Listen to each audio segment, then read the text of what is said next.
Hey, this is Natalie again, and I am excited to start talking to you because now I get to start talking about fun stuff. Now that you're done with the healing portions, I am going to still go in chronological order based on how these usually approach a person. Now, all of these things are not going to affect you when you start waking up. Some people don't experience them, some people get them pretty traumatically. But I am going to talk about all of them. I have kind of been allowed to experience the majority of things, and I think it's just so that I can help guide people.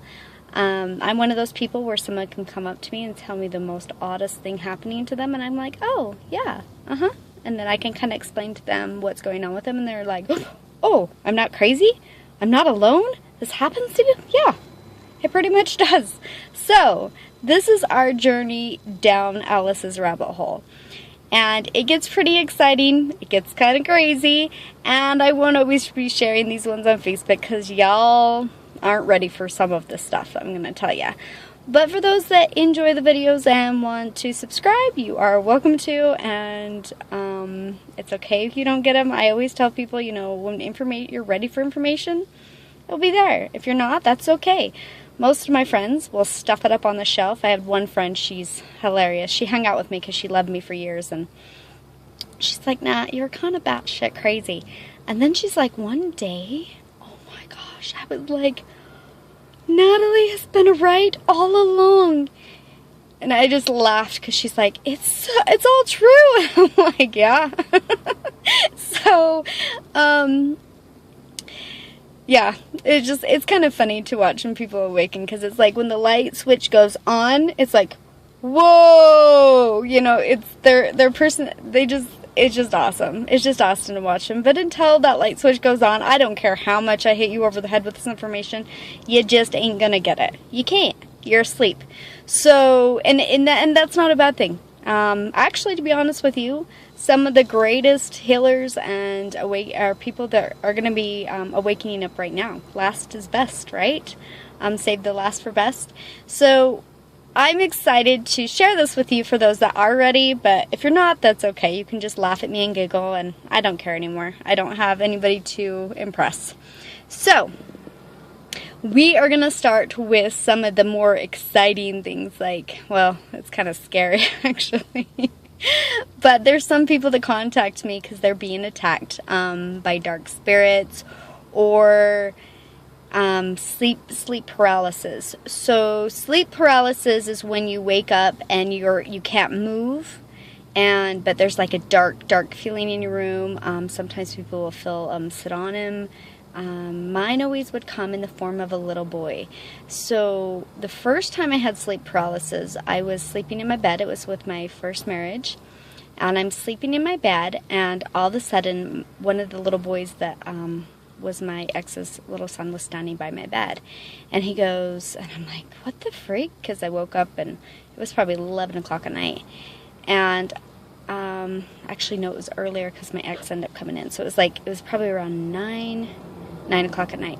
Anyways, I'd fallen asleep. It was dark outside, and this little boy, my son, my stepson, was standing by my bed, and he's like, I have something to tell you. And I'm like, what the freak?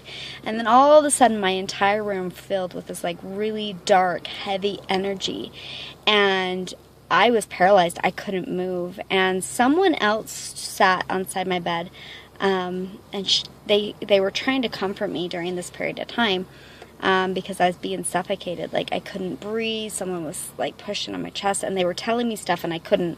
Honestly, I don't remember what they said, but I remember somebody else was sat down on my pillow, and they pressed into it, and they sat there and played with my hair to comfort me.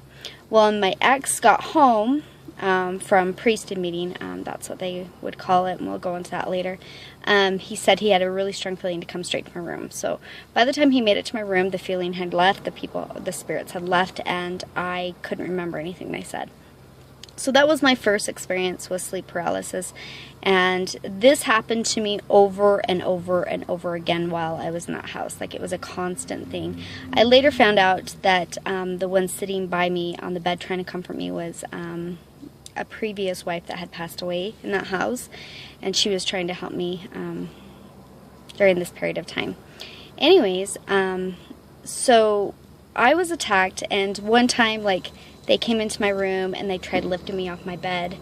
That part was really, really scary. One time they came over, I was sleeping, and they came on the answer machine. And again, I heard a voice say, Natalie, I have something to tell you. Anyways, and it would always end up with this dark, heavy feeling in my room. As the years progressed, they got more aggressive. I ended up leaving that house, and they didn't go away. I ended up remarrying, and I still was being attacked. It was different attacks, though. By this point, I remember one time where I was sleeping and I could feel one of them reach into my heart and like squeeze it and like say, die, die, die.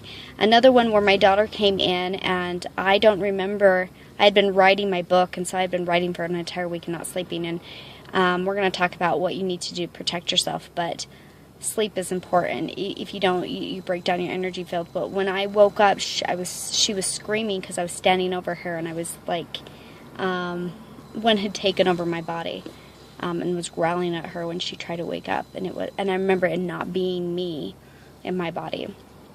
Another time that it happened, I was always getting attacked by this really mean dark one he was male, and he was very, very aggressive. And when my daughter died, it was right after my daughter died. I could hear her crying through my house, but I could feel this dark presence in the back of the room. And she kept crying, and her monitor would kept going off, and I was so pissed at God in the morning, because I was like, I'm like, why would you take her? Why would you take her away from me if she's not going to be happy? And I called my aunt. She's like, nah, and I felt the male presence, but she goes, that wasn't Tally. She goes, somebody's messing with you. So this is how malicious these dark spirits can be.